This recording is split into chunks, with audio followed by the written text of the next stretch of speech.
ಘಟನೆಯನ್ನು ನಾನು ಖಂಡಿಸ್ತಾ ಇದ್ದೀನಿ. ಅತ್ಯಂತ ಕ್ರೌರ್ಯ ಮೆರೆದಂಥ ಘಟನೆ ಇದು. ಒಬ್ಬ ಹುಡುಗಿ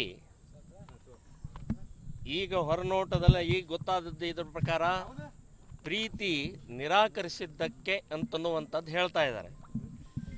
ನಿರಾಕರಿಸಿದ್ದಕ್ಕೆ ಕೊಲೆ ಮಾಡೋದಾ? ಕೊಲೆ ಅನ್ನುವಂಥದ್ದು ಇಸ್ಲಾಂನಲ್ಲಿ ಸಹಜವಾದಂಥ ಪ್ರವೃತ್ತಿ ಆಗಿದೆ. ಗದಗಿನ ಹುಡುಗಿಯನ್ನು ಕೂಡ ಒಬ್ಬ ಆಟೋ ಡ್ರೈವರ 23 ಬಾರಿ ಚಾಕುವಿನಿಂದ ಇಟ್ಕೊಟ್ಟಿದ್ದ. ಇದೇ ರೀತಿಯ ನಿರಂತರವಾಗಿ ಇವತ್ತು ಕಾಲೇಜ್ ಆವರಣದೊಳಗಡೆ ಅಂದರೆ ಸುರಕ್ಷತೆ ಇಲ್ಲ ಅನ್ನುವಂಥ ಭಯದ ವಾತಾವರಣವನ್ನು ಸೃಷ್ಟಿ ಮಾಡಿದರು. ಇವತ್ತು ವಿದ್ಯಾರ್ಥಿನಿಯರಿಗೆ ಕಾಲೇಜ್ ಒಳಗಡೆನೂ ನಮಗೆ ಭದ್ರತೆ ಇಲ್ಲ, ಹೊರಗಡೆನೂ ಭದ್ರತೆ ಇಲ್ಲ ಅಂತನ್ನುವಂಥ ವಾತಾವರಣ ಸೃಷ್ಟಿಯಾಗಿದ್ದು ಈ ಘಟನೆಯಿಂದ ಗೊತ್ತಾಗತ್ತೆ.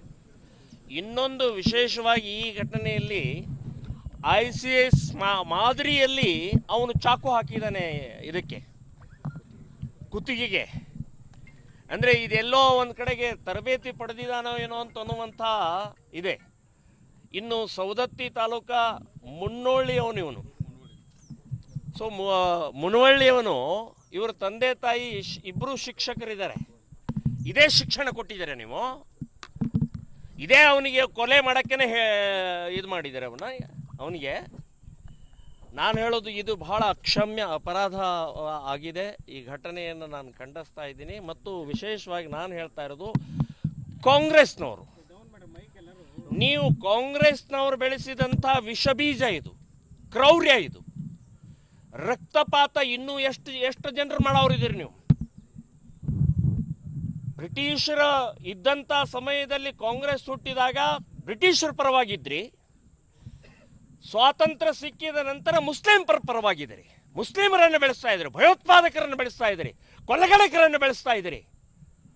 ಸೊ ಒಂದು ನೇಹ ಅನ್ನುವಂಥ ಹುಡುಗಿ, ಇನ್ನೂ ಜೀವನ ಮಾಡಬೇಕಾದಂಥ ಹುಡುಗಿನ ಅಮಾಯಕವಾಗಿ 9 ಚಾಕುವಿನ ಏಟು ಹಾಕಿ ಒಳಗಡೆ ಹಾಕ್ತಾನಂತಂದ್ರೆ ಎಂಥ ಕ್ರೌರ್ಯ ಇದೆ ಅಂತನ್ನುವಂಥದ್ದು ನಾನು ಹೇಳ್ತೇನೆ.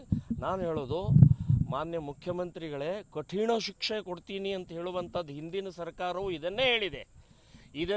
ಇದು ಬಿಟ್ಬಿಡಿ, ನೀವು ಎನ್ಕೌಂಟರ್ಗೆ ಆರ್ಡರ್ ಮಾಡಿ. ನಿಮಗೆ ನಿಜವಾಗಿಯೂ ಕಳಕಳಿ ಇದ್ದರೆ, ನಿಜವಾಗಿಯೂ ವಿದ್ಯಾರ್ಥಿನಿಯರ ಬಗ್ಗೆ ಕಳಕಳಿ ಇದ್ದರೆ ಎನ್ಕೌಂಟರ್ಗೆ ಆರ್ಡರ್ ಮಾಡಿ. ಇನ್ನು ಗಲ್ಲು ಶಿಕ್ಷೆ ಕೊಡಬೇಕು, ಅದು ಇದು ಎಲ್ಲ ಇದು ನಾಟಕ, ಇದು ಎಲ್ಲ ಹೇಳಿಕೆಗಳಾಗ್ಬಿಟ್ಟಿದ್ದಾವೆ. ಅವನು ಮತ್ತೆ ಜಾಮೀನಿಂದ ಹೊರಗೆ ಬರ್ತಾನೆ ಅವನು. ಸೊ ನಮ್ಮ ಕೋರ್ಟ್ ಸಿಸ್ಟಮ್ ಬಹಳ ಹೋಪ್ಲೆಸ್ ಇದೆ.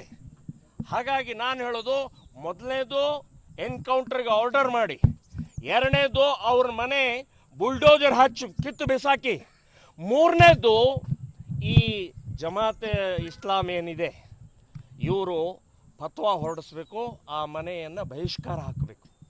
ನೀವು ನಿಜವಾಗಿಯೂ ಕೂಡ ಆ ವೇದನೆ ಇದ್ದರೆ, ಆ ವಿದ್ಯಾರ್ಥಿನಿ ಬಗ್ಗೆ ಕಳಕಳಿ ಇದ್ದರೆ ಕೂಡಲೇ ಫತ್ವಾ ಹೊರಡಿಸಿ, ಆ ಮನೆಯನ್ನು ಬಹಿಷ್ಕಾರ ಮಾಡಿ.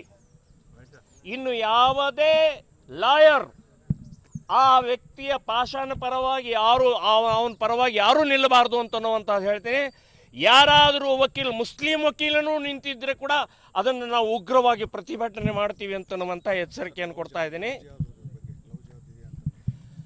ಲವ್ ಜಿಹಾದನೇ ಇದು. ಲವ್ ಜಿಹಾದ್ ಜಿಹಾದ್ ಅಂದರೆ ಯುದ್ಧನೇ ಮಾಡಿದಾನೆ ಅವನು. ಧರ್ಮಕ್ಕಾಗಿ ಯುದ್ಧ ಮಾಡಿದ್ದಾನೆ. ಧರ್ಮಕ್ಕಾಗಿ ಮತಾಂತರ ಮಾಡಿ ಆ ಹುಡುಗಿನ ಲವ್ ಮಾಡ್ಕೊಂಡು ಅವನು ಮತಾಂತರ ಮಾಡುವಂಥ ಪ್ರಕ್ರಿಯೆ ನಡೀಲಿಲ್ಲ ಅಂತ ಅಂದ್ಕೂಡಲೇ ಇದಕ್ಕೆ ಉತ್ತರವನ್ನು ಅವನು ಕೊಟ್ಟಿದ್ದಾನೆ. ಲವ್ ಜಿಹಾದ್ ಪ್ರಕರಣನೇ ಇದು, ಇದರಲ್ಲಿ ಎರಡನೇ ಮಾತಿಲ್ಲ. ಎಲ್ಲಿವರೆಗೆ ಕಾಂಗ್ರೆಸ್ ಇರುತ್ತೆ ಅಲ್ಲಿವರೆಗೆ ಈ ಕ್ರೌರ್ಯ ಇರುತ್ತೆ ಮುಸ್ಲಿಮರದ್ದು. ಇದು ಸ್ಪಷ್ಟವಾಗಿ ತಿಳ್ಕೊಳ್ಬೇಕು. ಕಾಂಗ್ರೆಸ್, JDS, BJP ಅಲ್ಲ, ಅವರಿಗೆ ಕಾಫಿರ್ರು. ಯಾರ್ಯಾರು ನಾನ್ ಮುಸ್ಲಿಮ್ಸ್ ಇದ್ದಾರೆ ಅವರೆಲ್ಲರೂ ಕಾಫಿರು. ಅಲ್ಲಿ ಪಕ್ಷ ಜಾತಿ ಯಾವುದು ಬರುವುದಿಲ್ಲ ಅಂತ ಅನ್ನೋದು ಈ ನೇಹಾದ ಕೊಲೆ ಹಿನ್ನೆಲೆಯಲ್ಲಿ ಅರ್ಥ ಮಾಡ್ಕೊಳ್ಬೇಕು. ಅಖಂಡ ಶ್ರೀನಿವಾಸ ಮೂರ್ತಿ ಬೆಂಗಳೂರಿನಲ್ಲಿ ಮನೆಯನ್ನು ಒಬ್ಬ MLA, ಕಾಂಗ್ರೆಸ್ MLA, ದಲಿತ MLA ಮನೆಗೆ ಬೆಂಕಿ ಹಚ್ಚಿದರು. ಆಮೇಲೆ ತನ್ವೀರ್ ಸೇಠ್ ಒಂದು ಮದುವೆ ಸಮಯದಲ್ಲಿ ಚಾಕು ಹಾಕಿದರು. ಕೆಫೆದಲ್ಲಿ ಆದಂಥ ಘಟನೆ, ಹೀಗೆ ಅನೇಕ ಘಟನೆಗಳನ್ನು ನೋಡಿದರೆ ಇದು ಕಾಂಗ್ರೆಸ್ ಇರುವವರೆಗೆ ಈ ಕ್ರೌರ್ಯ ಇರುತ್ತೆ. ಅವರಿಂದ